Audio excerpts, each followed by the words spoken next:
अभी बात है अभी 7 बज चुके हैं और जवाब तो चाहिए आपको अब सुनाएंगे, लेकिन उससे पहले एक बड़ी खबर हमारे पास आई है। उस खबर को पहले दिखाते हैं, उसके बाद शुरुआत करेंगे हम। और खबर महाकुंभ से आई है। आज महाकुंभ का अमृत स्नान था और अमृत स्नान के बीच में मेला क्षेत्र में संदिग्ध जिहादी को गिरफ्तार किया गया है। महाकुंभ मेला क्षेत्र में संदिग्ध जिहादी की गिरफ्तारी हुई है। यति नरसिम्हानंद के अखाड़े में आयुष बनकर घुसा था यह आतंकी और पुलिस ने उसे गिरफ्तार किया है और पूछताछ कर रही है पुलिस की कहीं और किसी दूसरे अखाड़े में भी तो किसी संदिग्ध की उपस्थिति नहीं है। आपको बता दें कि उत्तर प्रदेश की सरकार ने महाकुंभ मेला परिसर में जिहादियों की एंट्री पे प्रवेश पे रोक लगाई हुई है और इसीलिए नाम बदलकर ये लोग जो है मेला परिसर में आकर के किसी आतंकी घटना को अंजाम देने की फिराक में है। और इसी क्रम में यति नरसिम्हानंद के पास से आयुष बनकर यह संदिग्ध जो है घुसा था और इससे पहले भी यति नरसिम्हानंद पर जानलेवा हमले की कोशिश हो चुकी है और वो आतंकियों और जिहादियों के निशाने पर रहे। महाकुंभ मेला क्षेत्र में आयुष बनकर घुसा था अब्दुल। नमस्कार दोस्तों, न्यूज में आपका स्वागत है। मैं मुकेश कुमार और अब आप देख रहे हैं जवाब तो चाहिए। जवाब तो चाहिए में हम बात करेंगे तमिलनाडु के मुख्यमंत्री एम.के. स्टालिन और उनके बेटे यानी उप मुख्यमंत्री उदयनिधि स्टालिन की, जिन्होंने हिंदू घृणा और सनातन परंपरा के अपमान का नया अध्याय शुरू किया है। उत्तर भारत में मकर संक्रांति और दक्षिण भारत में पोंगल के रूप में मनाए जाने वाला पवित्र त्योहार को धर्मनिरपेक्षता के फ्रेम में बांधने की चुनावी कोशिश और जूता पहनकर पवित्र पोंगल में शामिल होने को लेकर सनातन समुदाय तमिलनाडु के मुख्यमंत्री एम.के. स्टालिन और उसके बेटे उप मुख्यमंत्री उदयनिधि पर हमलावर है। सनातन परंपरा की डेंगू और मलेरिया के मच्छर से तुलना कर उसका समूल नष्ट करने की बात करने वाली डीएमके की सरकार ने इस बार पवित्र पोंगल का अपमान किया है। पवित्र पोंगल में शामिल हुए पिता पुत्र ने जो तस्वीर सोशल मीडिया पर साझा की है उसमें वो ना सिर्फ जूता पहने हुए दिखाई दे रहे हैं बल्कि उस तस्वीर में गले में क्रॉस लटकाई क्रिश्चियन महिला और बुर्का पहनी एक मुस्लिम महिला को भी दिखाया गया है साथ में। और जिस हिंदू सनातनी समाज का यह त्योहार है वह इस तस्वीर में सबसे किनारे केवल फोटो के लिए एडजस्ट की गई हुई दिखती है। सनातन हिंदू त्योहार में क्रिश्चियन या मुस्लिम का कोई काम नहीं है। ऐसा करके स्टालिन क्या दिखाना चाहते हैं? सनातनियों के पवित्र पोंगल में धर्मनिरपेक्षता का तड़का लगाकर स्टालिन साहब आप कौन सा समाज तैयार करना चाहते हैं? आपका कौन सा यह राजनीतिक एजेंडा है जिसे आप पोंगल के जरिए पूरा करना चाहते हैं? एम.के. स्टालिन जी, क्या आप ईद के चांद पर क्रॉस लटकाकर उसे धर्मनिरपेक्ष दिखाने की हिम्मत कर सकते हैं? यह सवाल है। पोंगल जैसे पवित्र त्योहार जो सूर्यदेव और इंद्रदेव के साथ साथ खेती किसानी के प्रतीक की पूजा के लिए जाना जाता है, उसे भी स्टालिन बाप बेटे ने सेकुलर दिखाने की क्रम में सेकुलरिज्म की भेंट चढ़ा दी है। ये वही लोग हैं जो हिंदू आस्था का मजाक उड़ाते हैं लेकिन चुनावी मौसम आते ही उन्हें हिंदुओं को रिझाने का खेल भी शुरू कर देते हैं। अब देखिए पोंगल पर क्या हुआ। मिट्टी के चूल्हे पर पारंपरिक अन्न पकाने के इस पर्व में पवित्रता का खास महत्व होता है, लेकिन इस पवित्रता से मुख्यमंत्री स्टालिन और उसके बेटे उप मुख्यमंत्री उदयनिधि का क्या मतलब? क्या हिंदू त्योहार अब डीएमके के लिए राजनीतिक मंच बनकर रह गया है? कहने को तो ये धर्मनिरपेक्षता के मसीहा बनते हैं लेकिन प्रयोग सिर्फ सनातन के साथ ही करते हैं। असल में इनके लिए हिंदू त्योहार में शामिल होना इनके लिए सिर्फ वोट पाने का जरिया है। लेकिन तमिलनाडु के हिंदू अब जाग चुके हैं। उन्हें असली हिंदू और नकली चुनावी हिंदू में फर्क करना आ गया है। चुनाव से पहले जैकेट के ऊपर जनेऊ धारण किए राहुल गांधी और मंदिरों की परिक्रमा करती ममता बनर्जी नजर आ जाती है और इसका फर्क भी अब लोग समझने लगे हैं। और इसी क्रम में अब स्टालिन बाप बेटे पोंगल में सेकुलरिज्म का मट्ठा घोलने आ गए हैं। आज अपने प्रोग्राम में हम चर्चा करेंगे कि क्या सनातन को मिटाने की कसम खाने वाले डीएमके नेता ने जानबूझकर जूता पहनकर पोंगल को अपवित्र किया है? क्या क्रिश्चियन और मुस्लिम महिला के साथ पोंगल मनाने की तस्वीर साझा करना सनातनियों का अपमान है? क्या इस्लाम और क्रिश्चियनिटी के साथ धर्मनिरपेक्षता का प्रयोग करने की हिम्मत कर सकते हैं स्टालिन? करेंगे चर्चा और चर्चा को आगे बढ़ाने के लिए हमारे साथ कुछ मेहमान होंगे, उनसे भी आपका परिचय करवाएंगे। लेकिन पहले एक छोटी सी रिपोर्ट देखते हैं। रिपोर्ट के बाद मेहमानों से परिचय करवाएंगे, फिर चर्चा की शुरुआत करेंगे।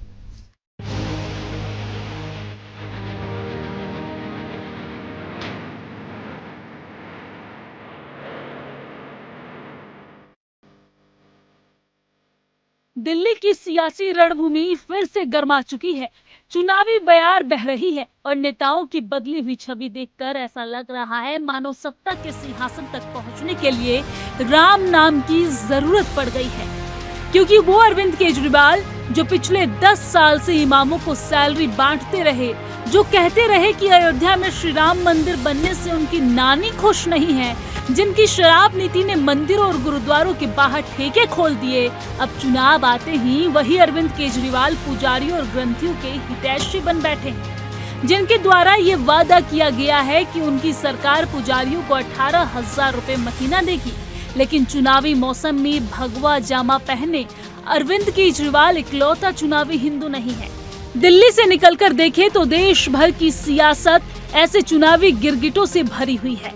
कांग्रेस के शहजादे राहुल गांधी, जिनके बयानों में अक्सर हिंदू विरोधी बातों का जिक्र होता है, वो चुनावी मंच पर जनेऊधारी ब्राह्मण बनकर खड़े होने से नहीं हिचकते।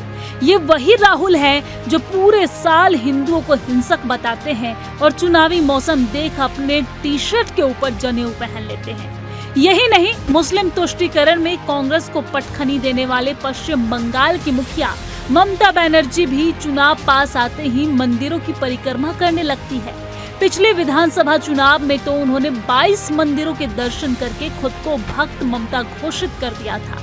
वही दक्षिण राज्य तमिलनाडु से सनातन को डेंगू मलेरिया बताने वाले उप मुख्यमंत्री उदयनिधि स्टालिन ने अगले साल होने वाले विधानसभा चुनाव से पहले हिंदुओं को साधने की पूरी कोशिश करते हुए पोंगल मनाने तो पहुंचे, लेकिन उसमें भी सेकुलरिज्म का तड़का मारने से बाज नहीं आए। जहां एक तो स्टालिन ने जूता पहना, वही दूसरे बुर्का और क्रॉस वाली महिलाओं को इस त्योहार में शामिल कर लिया। यही नहीं, तमिलनाडु के सीएम एमके स्टालिन ने भी पोंगल में जूता उतारना मुनासिब नहीं समझा। ऐसे में सवाल ये है कि क्या हिंदू धर्म सिर्फ चुनावी सीढ़ी बनकर रह गया है? क्योंकि यही नेता पहले हिंदुओं को कोसते हैं और चुनावों में उन्हीं हिंदुओं के चरणों में जाकर झुककर वोट भी मांगते हैं। सियासत का यह ढोंग दर्शाता है कि जब सत्ता का सूरज ढलने लगता है तो नेताओं को धर्म की छांव में ही राहत मिलती है, जहां जनता जनार्दन को अब तय करना है कि वो इस दिखावे के खेल में किसे आशीर्वाद देंगे और किसे शाप। Bureau report, Sudarshan news.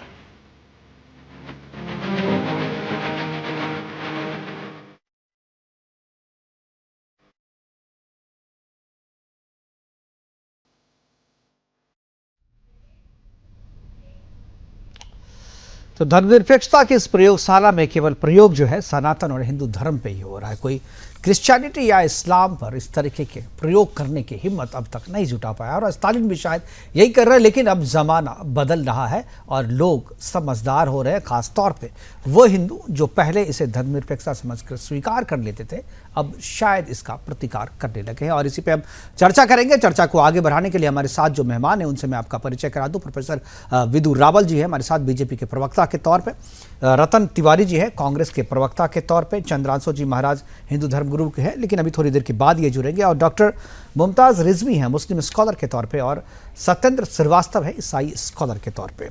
चर्चा की करेंगे शुरुआत और सबसे पहले जो है मैं विदु रावल जी के पास ही जाना चाहूँगा और विदु रावल जी से शुरुआत करूँगा। विदु रावल जी, क्या आपको आवाज़ मिल रही है मेरी?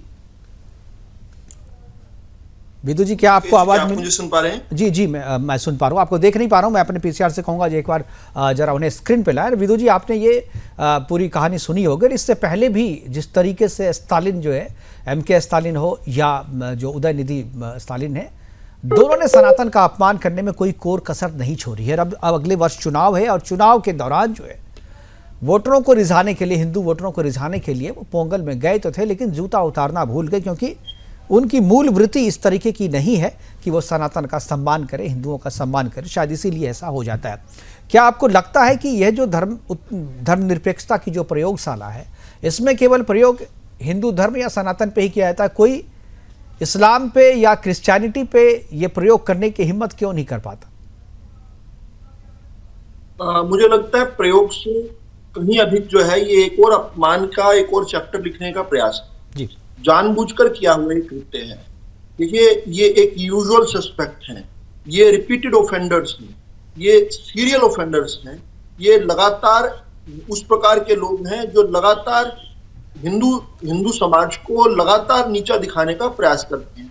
इन्होंने ही तो कुछ दिनों पहले इरेडिकेशन ऑफ सनातन के नाम से किस प्रकार से कॉन्फ्रेंस रखी थी। बिल्कुल, ये वही उदयनिधि स्टालिन है जिन्होंने हिंदू धर्म को और सनातन को कहा था कि एक डेंगू की तरह, मलेरिया की तरह और कोरोना तक से उसकी जो है तुलना की थी। तो मानसिकता तो है हिंदू के प्रति नफरत की, और इसी कारण से अलग अलग उपकरण बनाने, पोंगल जैसे जो है महापवित्र जो हमारा एक आयोजन होता है इधर, उसमें भी किस प्रकार से ये प्रयास करते हैं कि किस प्रकार से हिंदू को अपमानित किया जाए। अब ये चुनावी हिंदू हैं या इनके साथियों की तरह चुनावी हिंदू हैं या ये केवल नफरती चिंटू हैं, इसमें मुझे लगता है कि ज्यादा पढ़ने की आवश्यकता नहीं है। मन से और मानस से ये जो सब लोग जो आप टीवी स्क्रीन पर देख रहे हैं, ये सभी के सभी एक हैं, ये सभी के सभी हिंदू विरोधी हैं, इसमें कतई कोई संशय नहीं होना चाहिए। बिल्कुल सही कहा।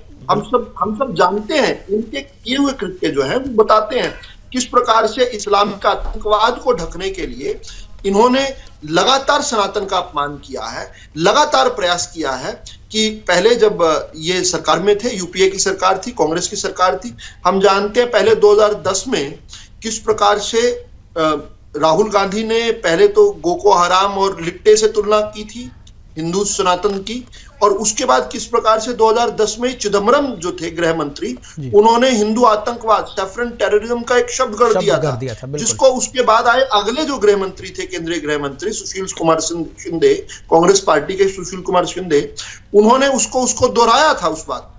ये जब सत्ता में रहते हैं तो ये क्या करते हैं, ये अमरनाथ की यात्रा रोक देते हैं। ये जब सत्ता में रहते हैं तब हिंदू को काल्पनिक बताते हैं, राम सेतु तोड़ने की बात करने लगते हैं। जब ये सत्ता में रहते हैं तो किस प्रकार से हिंदू की तुलना जो है वो गोको हराम और लिट्टे से करते हैं। ये वही लोग हैं जब सत्ता में रहते हैं तो किस प्रकार गोपाष्टमी के दौरान जो है 10,000 हिंदुओं का नरसंहार करते हैं। ये वही लोग हैं जो बिल्कुल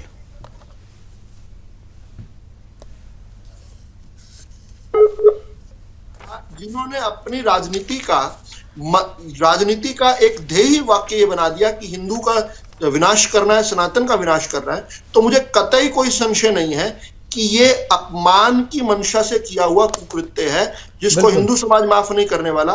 विशेष रूप से तब जब इनके साथी हिंदू बनकर जनेऊ पहनकर कोर्ट के ऊपर घूम रहे हैं और उसके बावजूद भी इनमें से कोई भी कंडेम करने को तैयार नहीं है।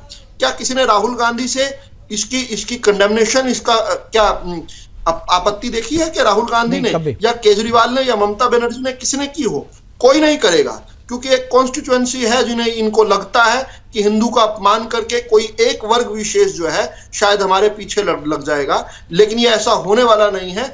अब हिंदू जागृत हो चुका है और जागृत अवस्था में हिंदू इनकी स्थिति जो है वैसे ही नगण्य के तौर पर कर रहा है। बिल्कुल सही। हमारे साथ मुमताज़ रिजवी और सत्येंद्र श्रीवास्तव भी जुड़ गए हैं, दोनों एक मुस्लिम स्कॉलर और क्रिश्चियन स्कॉलर है। मैं मुमताज़ रिजवी जी से जानता हूँ। रिजवी साहब, जो किया गया है स्टालिन के द्वारा, इससे पहले भी किया गया था, मैं आपकी प्रतिक्रिया चाहता हूँ कि आपको लगता है कि इस तरीके से सनातन और किसी भी धर्म का अपमान करना, उसकी पवित्रता को भंग करना, किसी खास समुदाय को टारगेट करना और किसी खास समुदाय को खुश करने के लिए ऐसा करना, क्या आपको लगता है कि ये राजनीति में अब खासतौर पे जो विपक्ष की जो राजनीति है उसका एक टूल बन गया है?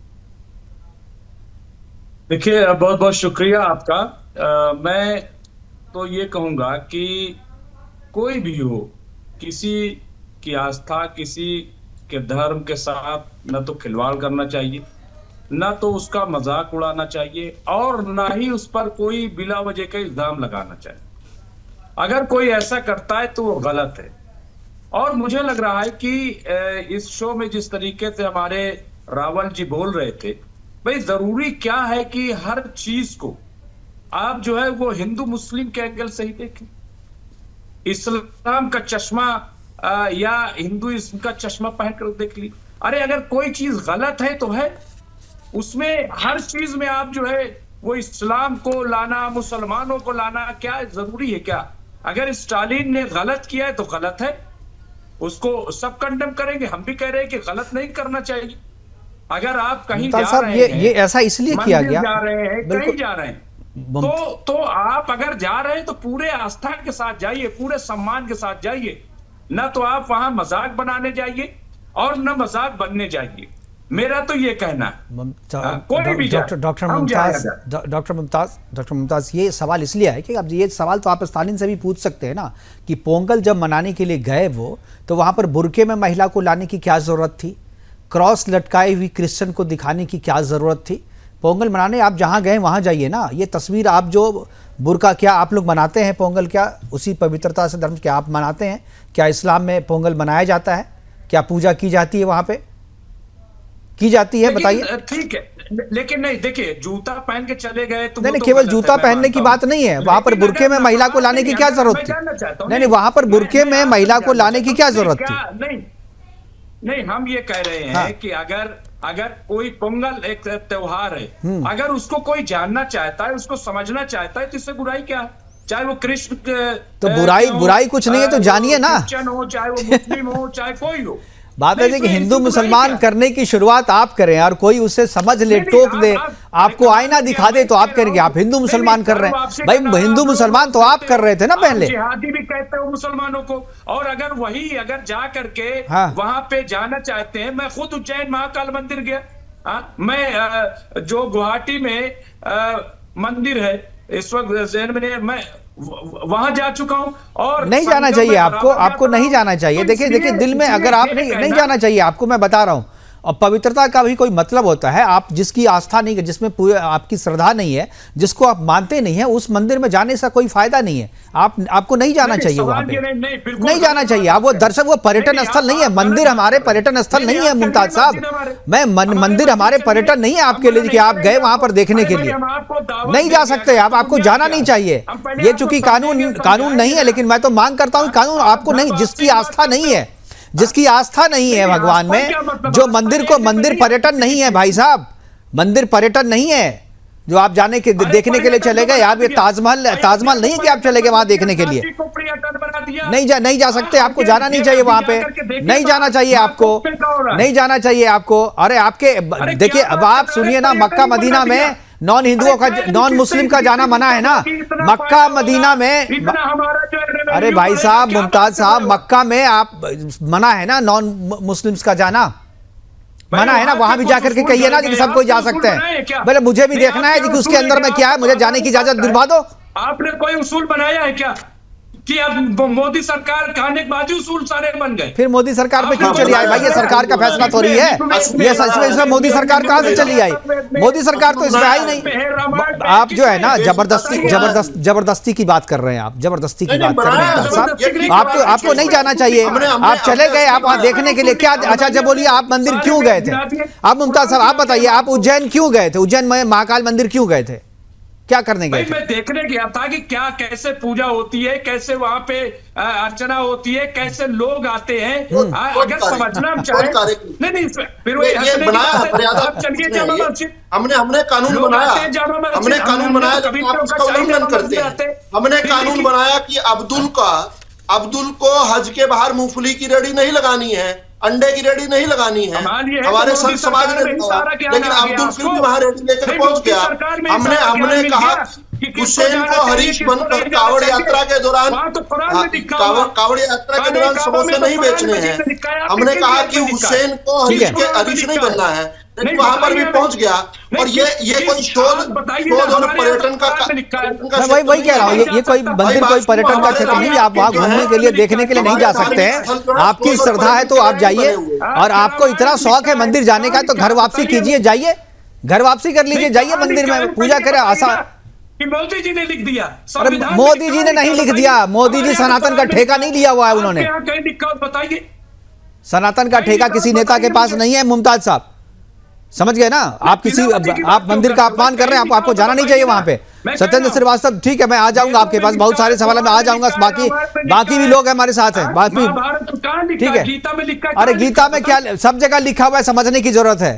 सब जगह लिखा हुआ है, सब जगह लिखा हुआ है। जो जब तक श्रद्धा नहीं हो, आस्था नहीं हो, आप नहीं उसका आप मंदिर में नहीं प्रवेश कर सकते। आस्था कैसे नहीं? आस्था नहीं कर सकते। आस्था तो सिर्फ तो आस्था है तो वापसी कीजिए ना, बन जाइए ना हिंदू, गौमूत्र पूजिए, आ जाइए हमारे यहाँ, और वो हनुमान आ जाइए ना। हनुमान जी की आस्था दिखाई दी है, जिन्होंने अपना सीना चीर के दिखाया कि ये देखो। लेकिन ये भाजपा के लोग ये दूसरों का सीधा चीर के देखना चाहते हैं कि उसमें सीताराम है कि नहीं। चलो ठीक है, मैं सत्येंद्र श्रीवास्तव जी के पास जा रहा हूँ। ठीक है, आप चलिए, हो गया मुमताज जी, अब दूसरे भी गेस्ट हैं। सत्येंद्र जी, क्या आपको लगता है स्टालिन ने जो किया है, आपको लगता है वो सही किया है? पोंगल में जाकर के एक तो जूता पहन करके पोंगल के पवित्र त्योहार को अपवित्र किया, दूसरा क्रॉस लटकाई हुई एक महिला को उसमें रखना, साथ में बुर्का पहनी हुई महिला का रखना कितना जरूरी था, क्यों जरूरी था? आपकी आवाज नहीं आ रही, आप अनम्यूट करें अपने आप को, आप म्यूट हैं, अनम्यूट करें। देखिए, सबसे पहली बात तो मुकेश जी, फिर एक बार आपका धन्यवाद कि आपने हमें अपने चैनल में जोड़ा। पिछले समय में भी हम आपके साथ थे जी। और जहां बात स्टालिन जी की है, तो हम तो खंडन करते हैं कि किसी भी जगह जा करके उनके धर्म की जो बेइज्जती नहीं करनी चाहिए, उनके धर्म का अनादर नहीं करना चाहिए। मैं इसके खिलाफ हूं, क्योंकि अगर आप गए हैं तो आप वहां जा करके आपको उनके हिसाब से जो उनकी श्रद्धा है कि जूते उतारने हैं तो आप उतारिए। और अगर वो इस बात के लिए आमंत्रित कर रहे हैं कि आप तो क्रिश्चियन और मुस्लिम महिलाओं को लेकर के आए, तो आपको जाना चाहिए। अगर आमंत्रित नहीं किया तो नहीं जाना चाहिए। देखिए, मुमताज जी अभी बात कर रहे थे और हम उनकी बात को इसलिए नहीं समर्थन दे सकते कि ये सरकार का काम नहीं है, ये हमारा काम है। भाई, इसमें मोदी जी क्या करेंगे, इसमें भाजपा सरकार क्या करेगी? ये तो मेरा काम है ना कि हम दूसरे की आस्था को सम्मान दें। सनातन की बात है, सनातन के लोग सनातनी हैं, और अगर वो सनातनी है तो हमें कोई बुराई नहीं है कि उनको हम किसी प्रकार का उनका अनादर करें, उनके मंदिर में जाके अनादर करें, उनके फेस्टिवल में जाके अनादर करें। हमारा कोई भी ऐसा दायित्व तो नहीं होना चाहिए। चलिए, आपने अच्छी बात कही सतन जी। मुझे लग रहा है कि आप दूसरी बार जुड़े हैं तो आपका कलर थोड़ा सा चेंज लग रहा है, तो अब लग रहा है कि आप सही में जो है सनातन को समझने लगे, या पहली बार जो जुड़े थे तो उसमें आपकी बात कुछ अलग थी, लेकिन आज में आपने जो बात कही है अच्छी बात है। ठीक है, हमारे साथ चंद्रासु जी महाराज भी जुड़ गए। चंद्रासु जी, क्या आवाज़ आ रही है आपको? थोड़ी देर में लगता है ऑडियो उनका जुड़ेगा। रतन तिवारी जी हमारे साथ। रतन, क्या आपको लगता है कि चुनावी हिंदू, जिस तरीके से आपके नेता चुनाव से पहले 19 में जो है जनेऊ पहन के घूम रहे थे, जैकेट के ऊपर भी जनेऊ पहन रहे थे, मंदिर में मत्था टेक रहे थे, क्या आप लगता है इसी तरीके की परंपरा की हिंदुओं को ठगने की, हिंदुओं को वोट को रिझाने के लिए हिंदू बन जाते हैं?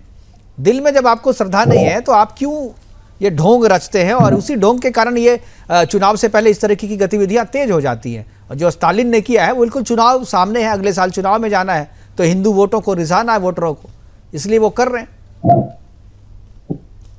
देखिए मुकेश जी, सबसे बड़ी बात मैं आपको बता दूं कि एमके स्टालिन के जो पुत्र थे, उन्होंने कुछ महीने पहले सनातन के ऊपर अभद्र टिप्पणी की थी।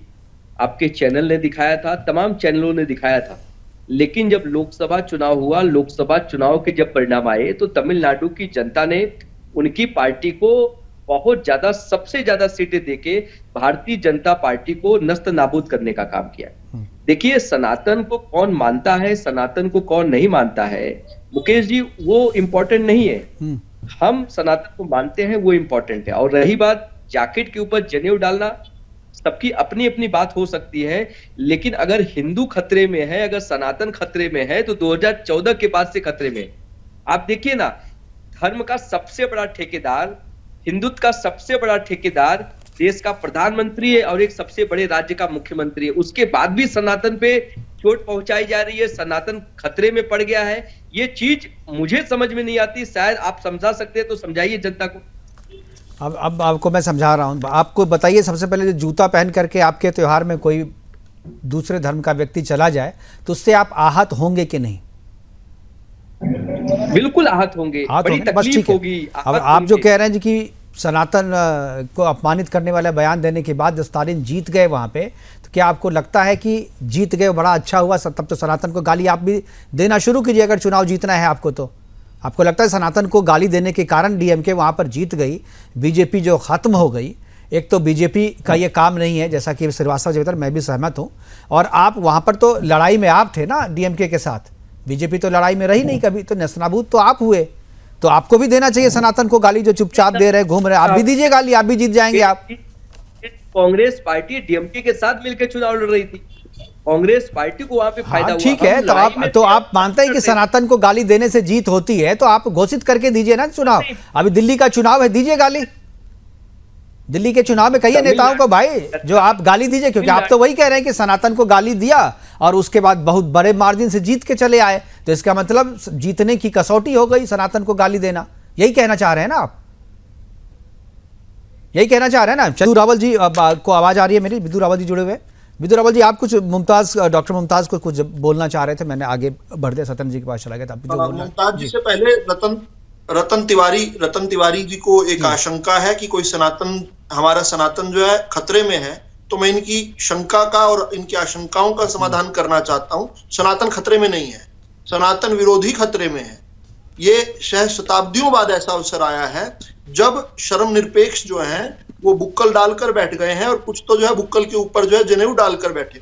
तो आप कतई चिंता मत कीजिए रतन तिवारी जी, सनातन खतरे में नहीं है, सनातन खतरे में हो भी नहीं सकता। अरे जो सनातन ना मिटा कंस की हुंकार से, जो सनातन ना मिटा रावण की ललकार से, भला वो सनातन क्या मिटेगा शर्म निरपेक्षों के विलाप से? आपके कितना ही विलाप कर लीजिए, आपके विलाप से, आपके छाती कूट और चूड़ी तोड़ विलाप से सनातन पर कोई खतरा नहीं आ रहा।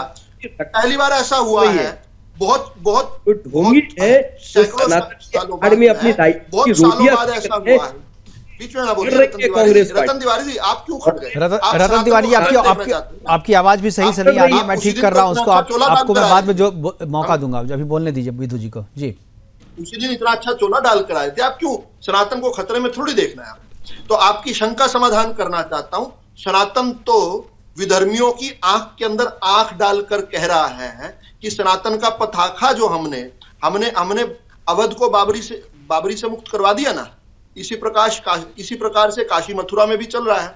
इसी प्रकार से हिंदू के उत्सव की और हिंदू के हित की जो है बात पूरे हिंदुस्तान से बाहर जा रही है, विश्व भर में इस बात को गूंज रही है।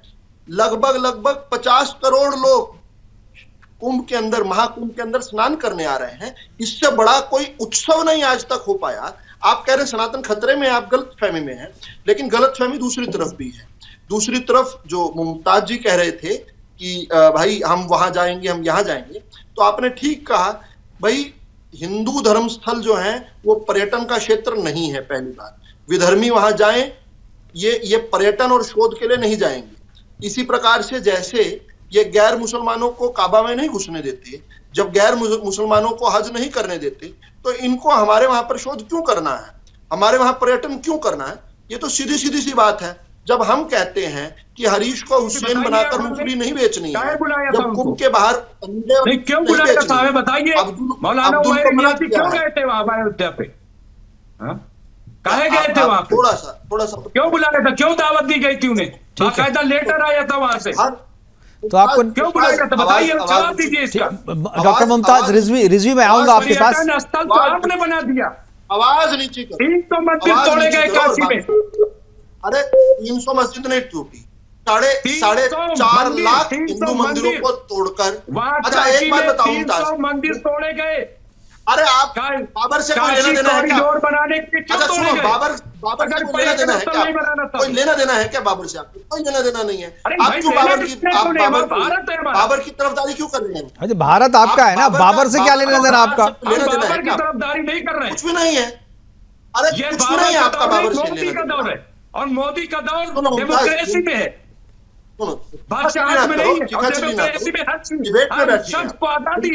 क्या बात कर रहे हो? बताओ, आपका बाबर से कोई लेना देना है क्या? कोई लेना देना नहीं है। आपका मुझसे लेना देना मिलेगा, बाबर से नहीं मिलेगा। दूसरी बात, बाबर ने कोई इतिहास का हिस्सा है, आपको उसके साथ इतिहास को नहीं बिता सकते हो, आप इतिहास को नहीं भुला सकते हो।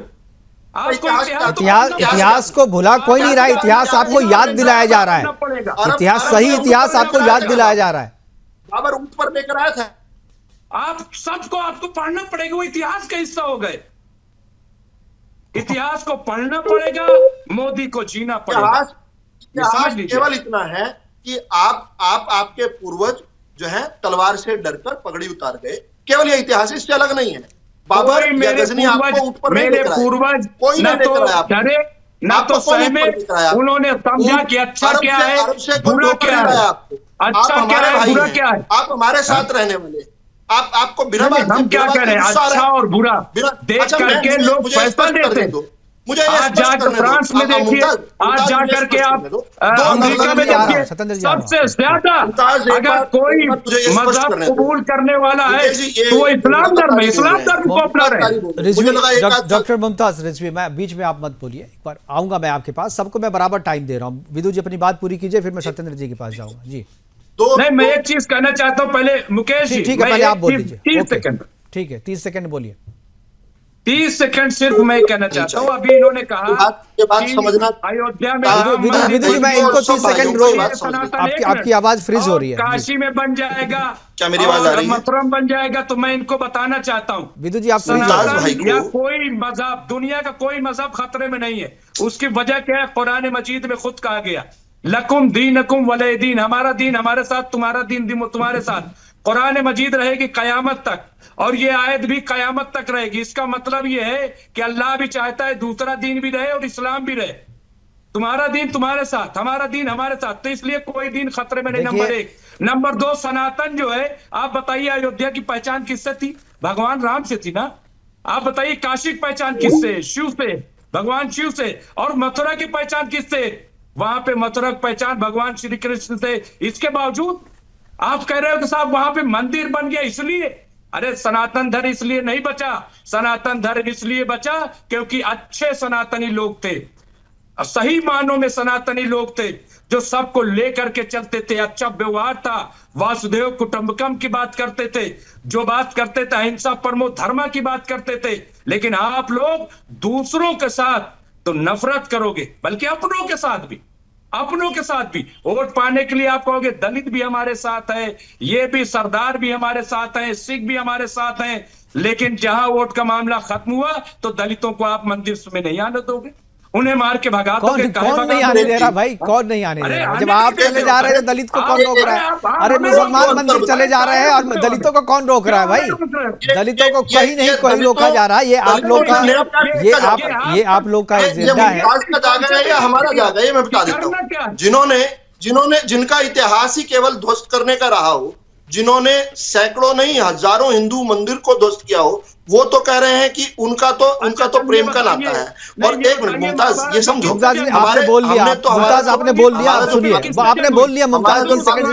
30 सेकंड से ज्यादा दे दिया मैंने आपको। हिंदू मुस्लिम की जंग थी क्या? ठीक है, मैं भगवान राम किससे लड़े? मुसलमान से लड़े थे हम- क्या? ठीक है, किससे लड़े चलो। थे? एक ब्राह्मण से।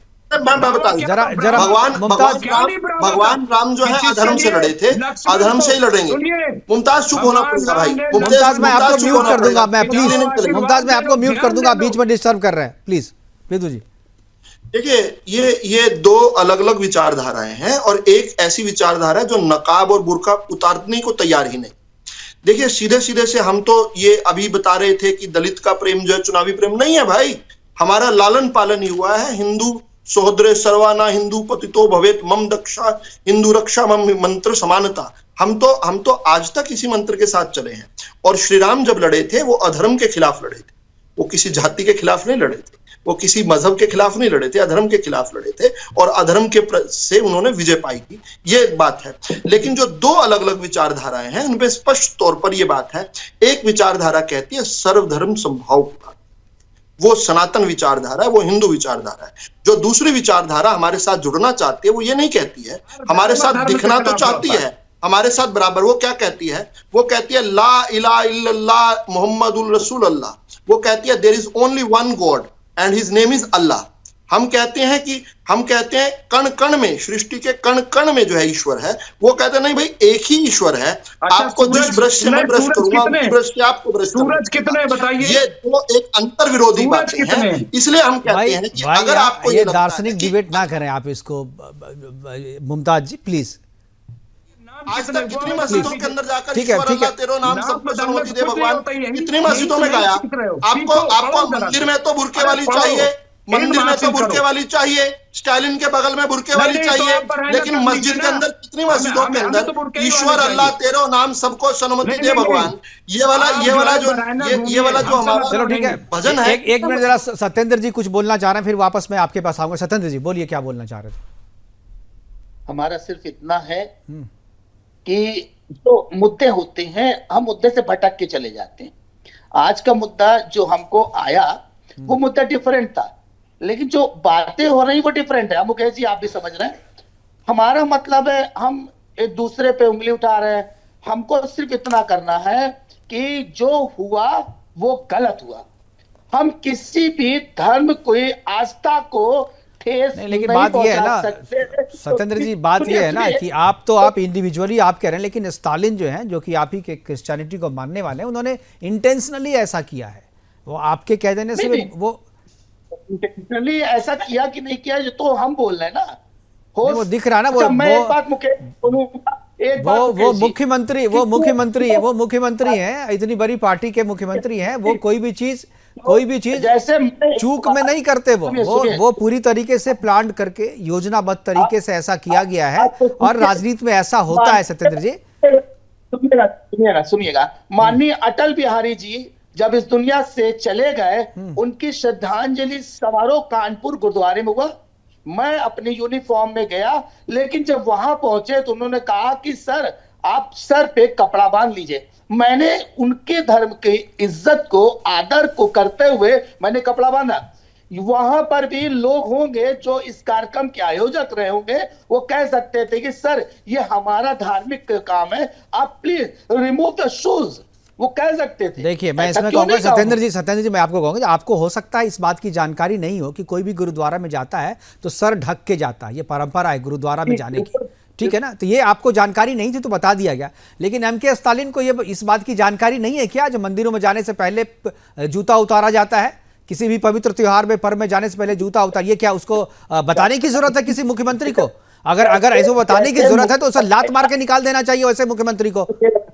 ये क्या बात आप कर रहे हैं? आपको जानकारी नहीं है, मैं मान सकता हूं, आपको जानकारी नहीं है, मैं मान सकता हूं, लेकिन स्टालिन को इस बात की जानकारी नहीं हो, जो एक तो जूता पहन के गया वहां, दूसरी बात आप जूता पहन के, ठीक है, मैं आपको रोका जा सकता था, आप वहां पर क्रिश्चियन को लेकर के क्यों गए थे?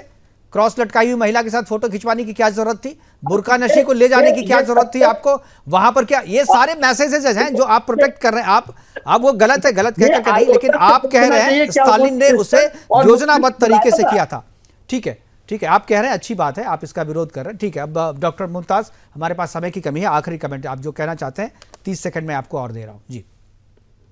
नहीं, सिर्फ हम ये कह रहे हैं कि देखिए, जूता पहन के जाना, बेदबी करना, तौहीन करना, ये बिल्कुल गलत है, लेकिन किसी को लेके चला जाना बिल्कुल गलत नहीं है। हमारे पीएम जाते हैं जब बाहर देशों में, तो मस्जिद में भी जाते हैं, दरगाहों में भी जाते हैं, और जो वहां के सऊदी होते हैं उनको गले भी लगाते हैं, ये सब होता है। इसलिए इस तरह की बातें जो है वो ठीक नहीं है। भाईचारा हमें बढ़ाना चाहिए, और आपस में जो है झगड़ा लगाने वाली बात नहीं करनी चाहिए, बेदबी किसी की नहीं करनी चाहिए, आस्था को ठेस न पहुंचे, हमें कोई ऐसा काम नहीं करना चाहिए, यही मैं कहूंगा।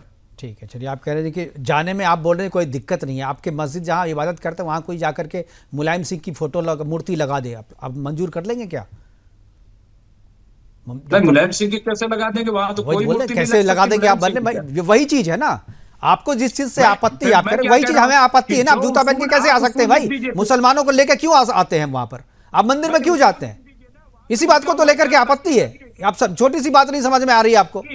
छोटी सी बात आपको समझ में नहीं आ रही है? आप किसी इंटेंशन से नहीं कर सकते। हमारे साथ समय की कमी है। विदु रावल जी, आखिरी कमेंट आपसे लेंगे, उसके बाद हम प्रोग्राम को वाइंड अप करेंगे। विदु रावल जी, ये अपने आप में, मैं फिर से कह रहा हूं, ये गलती नहीं, ये जानबूझकर किया हुआ अपमान करने का काम है। लेकिन बेअदबी का हमारे यहाँ स्थान नहीं है। हमारे यहाँ बेअदबी जैसे शब्द ही कोई नहीं है।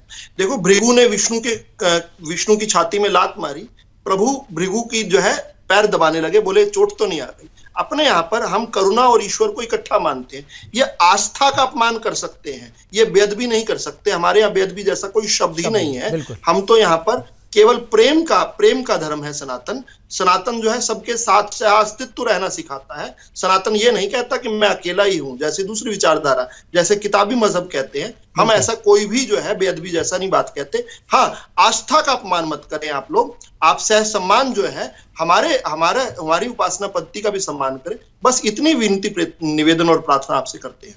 बिल्कुल, थैंक यू हमारे साथ जुड़ने के लिए। विदु रावल जी आपका, डॉक्टर मुमताज आपका, सत्येंद्र श्रीवास्तव जी आपका और रतन तिवारी जी आपका बहुत बहुत धन्यवाद। आप जुड़े और इस महत्वपूर्ण चर्चा में अपनी बातें हमारे दर्शकों के साथ साझा की। लेकिन सनातन का अपमान का जो सिलसिला तमिलनाडु में चला है वो चुनाव होने तक लगता है चलता भी रहेगा। लेकिन तमिलनाडु के हिंदू अब जाग गए हैं और नेताओं के और पॉलिटिशियंस के काम को समझ रहे हैं। उनके हर एक इशारे में, हर एक जो भी उनकी एक्टिविटी है उससे क्या संदेश देने की कोशिश की जा रही है, इसे भी वो समझते हैं। इसलिए वो चुनावी हिंदू और चुनावी सनातनी बनने की परंपरा से आगे बढ़कर ऐसे नेताओं को सबक भी सिखाएंगे चुनाव में। फिलहाल अभी के लिए इतना ही, दीजिए इजाजत, नमस्कार।